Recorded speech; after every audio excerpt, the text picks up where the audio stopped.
So, syempre, napapakain tayo ng lettuce kaya magsasalad tayo today. So, let's go. Mamitas tayo.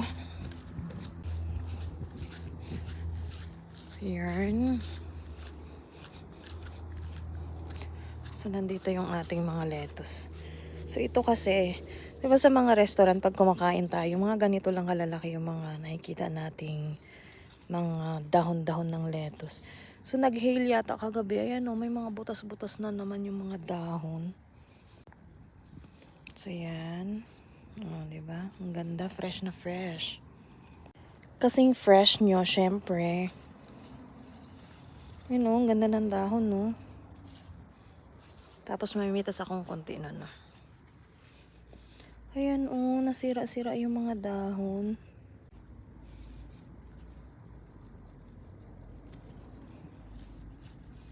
Ang dami o, kakatuwa. Binudbud ko lang to dito.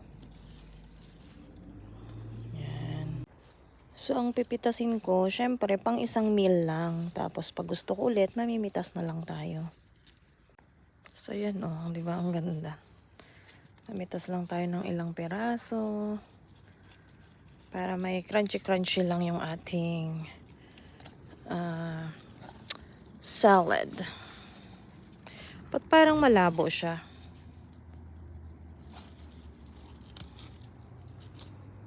So, yan, pwede na yan.